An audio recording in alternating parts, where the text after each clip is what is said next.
Tekereza umuntu wurira inyubako ndende cyane, abantu bari hasi bahagaze bareba, bamwe bafata amashusho abandi basakuza, nkaho hari irushanwa riri kuba imbona nkubone, nta mafaranga ari butangwe, nta gihembo, ariko ubuzima bwe buri mu kaga buri segonda. Ageze hejuru ku nzu ndende kurusha hafi zose ku isi, ahita afata selfie. Iyi foto yahise ihagarika isi, ariko ikibazo ni iki: ese uyu muntu yari mu mukino wo kwiyahura cyangwa yari azi neza icyo ari gukora?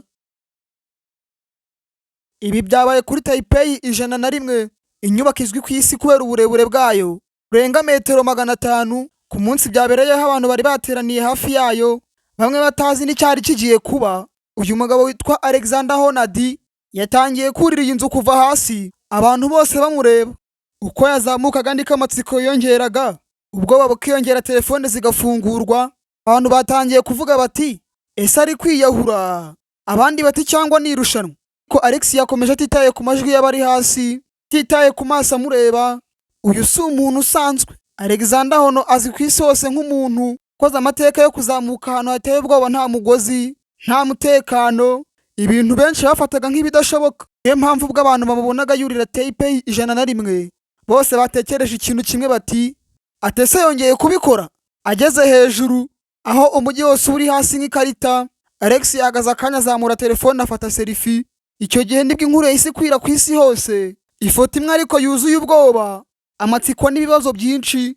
Ese koko nta mutekano yari afite, cyangwa yakoraga furi solo nk'uko asanzwe azwi, cyangwa hari ikindi cyihishe inyuma y'iyi foto?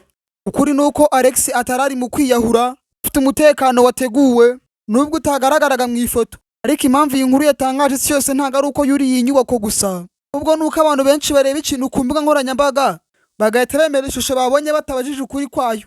Isomo rikomeye riri hano ni iri: ntabwo ibintu byose bisa nk'uko bigaragara. Utwara inyabwo si ukwishyira mu kaga utazi impamvu, ahubwo ni ugutegura neza, ukamenya aho ushobora kugeza n'aho ugomba guhagarara. Sikunda inkuru zitangaje, ariko ubwenge ni ukumenya ukuri kuzishingiye inyuma. None se urabitekerezaho iki? Uba uri muri abo bantu bari hasi bareba, bari kwiyumva ute? Wari kumufata nk'intwari cyangwa wari kumufata nk'umuntu uri gushyira ubuzima bwe mu kaga? Andika igitekerezo cyawe muri komenti. Niba ukunda amakuru atangaje ari gutrendinga ku isi, kanda follow na subscribe kuri YouTube channel yacu, kuko hano tugusangiza inkuru zidasanzwe zituma utekereza kurushaho. Kandi muri video ikurikira abagezaho indi nkuru y'abantu n'abantu bakoze ikintu cyatumye isi yose ihagarara akanya. Ntuzacikwe.